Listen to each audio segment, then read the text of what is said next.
See reason, Lisette. We I've cannot heard about stay here. Valroyaux. This is not right. I will not be joining them. At least the Inquisition does not stand directly opposed to the Chantry. You're not going to rejoin the Order? When the temple went up, your forces rescued those few of us still alive. My life is a debt I intend to repay, however I can. I will talk to you later. Walk in the Maker's grace.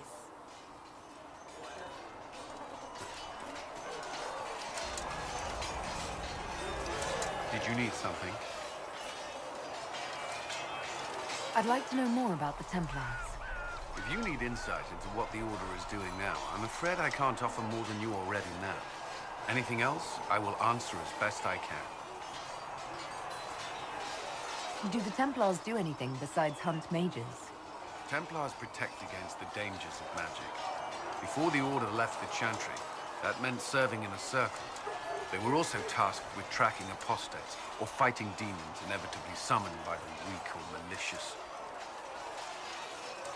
What do you think of mages? Are they all a threat? I've seen the suffering magic can inflict. I've treated mages with distrust because of it, at times without cause. That was unworthy of me. I will try not to do so here. Not that I want mages moving through our base completely unchecked. We need safeguards in place to protect people, including mages, from possession, at least. You've lived in the Circle. What was a typical day for a Templar there? Typical.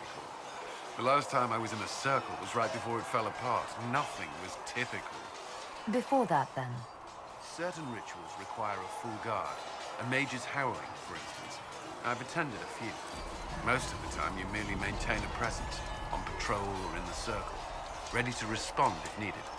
Mages pretend to ignore that presence, but they're watching you just as closely. Do Templars and mages never speak to each other? Some do, but Templars are supposed to maintain a certain distance from their charges. If a mage is possessed or uses blood magic, you must act quickly, without hesitation. Your judgment cannot be clouded. Of course, ignoring one another does nothing to foster understanding. Why did you join the Order? I could think of no better calling than to protect those in need. I used to beg the Templars at our local chantry to teach me. At first, they merely humored me. I must have shown promise, or at least a willingness to learn. The Knight Captain spoke to my parents on my behalf. They agreed to send me for training. I was 13 when I left home. 13? That's still so young. I wasn't the youngest there. Some children are promised to the Order at infancy. Still, I didn't take on full responsibilities until I was 18. The Order sees you trained and educated first. And what about your family? Did you miss them? Of course, but there were many my age who felt the same. We learned to look out for one another. What does Templar training involve? There is weapon and combat training. Even without their abilities, Templars are among the best warriors in Thedas.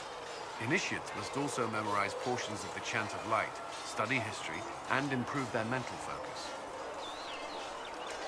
Did you enjoy your training? To learn everything. If I was giving my life to this, I would be the best Templar I could. You were a model student. I wanted to be. I wasn't always successful. Watching a candle burn down while reciting the Chant of Transfiguration wasn't the most exciting task. I admit, my mind sometimes wandered. Do Templars take vows? I swear to the Maker to watch all the mages. That sort of thing. There's a vigil first. You're meant to be at peace during that time, but your life is about to change. When it's over, you give yourself to a life of service. That's when you're given a filter, your first draft of lyrium and its power. As Templars, we are not to seek wealth or acknowledgement. Our lives belong to the Maker and the path we have chosen. A life of service and sacrifice. Are Templars also expected to give up physical temptations? Physical? Why would you... That's not expected. Templars can marry, although there are rules around it, and the Order must grant permission. Some may choose to give up more to prove their devotion, but it's not required. Have you? Me? No. I've taken no such vows. Maker's brat. Can we speak of something else? That's all I wanted to know. Thank you. Should you require anything, I'll be here.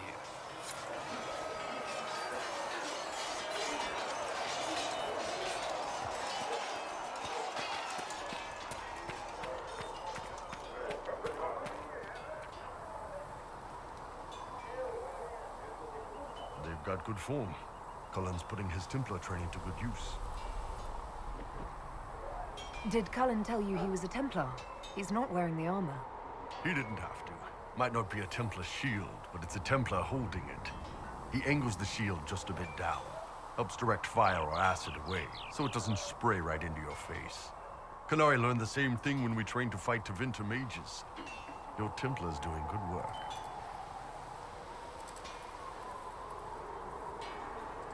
Are your mercenaries adjusting to life here? Getting there. No major fights with Inquisition troops, beyond the usual chest thumping.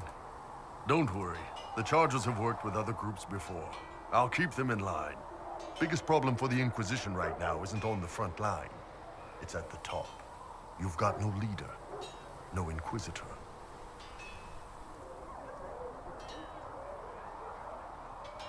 Then maybe we need one. I'd be willing. You? Huh. Why you? I've got the mark on my hand. I've sealed Fade Rifts, and hopefully I'll seal the breach as well. That means you have a skill. That doesn't necessarily mean you should be deciding alliances. My people don't pick leaders from the strongest, or the smartest, or even the most talented. We pick the ones willing to make the hard decisions, and live with the consequences. Who knows? Maybe you seal the breach. The Chantry gets off its ass, and all those soldiers go home and get fat. You think? It could happen. It won't, but it could.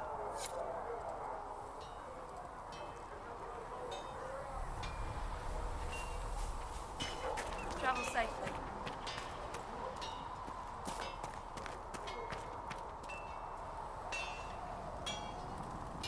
Yes? What do you think of the Inquisition? I expected more. More men, better equipment. You may have Andraste's favor, but wars are won by men, soldiers. Brute force is not always the answer. There are plenty of other paths to victory. True enough. Still, it never hurts to be prepared. One thing I will say about your men. They're passionate, devoted. You inspire them. Build on that foundation, and you will have an army that makes nations tremble.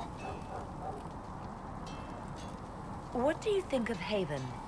It's a war camp that was once a pilgrim's refuge. It's the state of the world, though, isn't it? Holy ground turned into a battlefield. Pity about that temple. Would have been nice to see it. What do you think of the Inquisition's cause? Restoring order is a goal I support wholeheartedly. But that's not the end of it, is it? Not by a half. The Lady Seeker believes we are restoring the Chantry. Others say it needs reform. I don't know where you stand on the matter, and I'll admit I haven't made up my mind either. What do you think about all this trouble between the Mages and Templars? Looking at it from where we stand, it seems inevitable. But that could be hindsight. How many of us actually saw it coming? Either way, I don't think the Chantry will ever recover. What do you think of my advisors?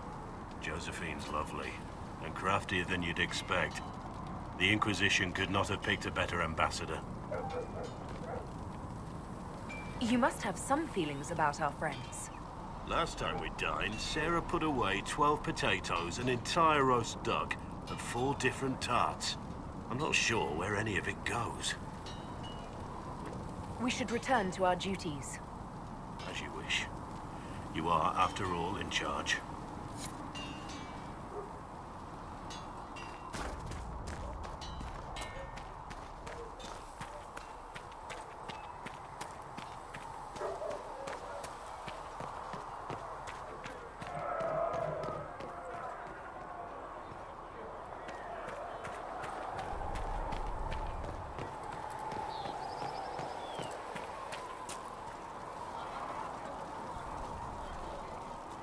Need something?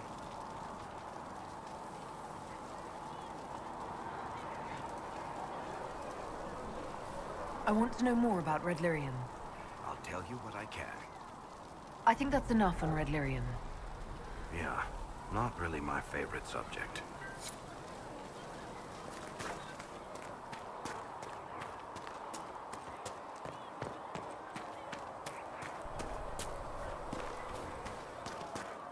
Have you seen Enchanter Vivienne?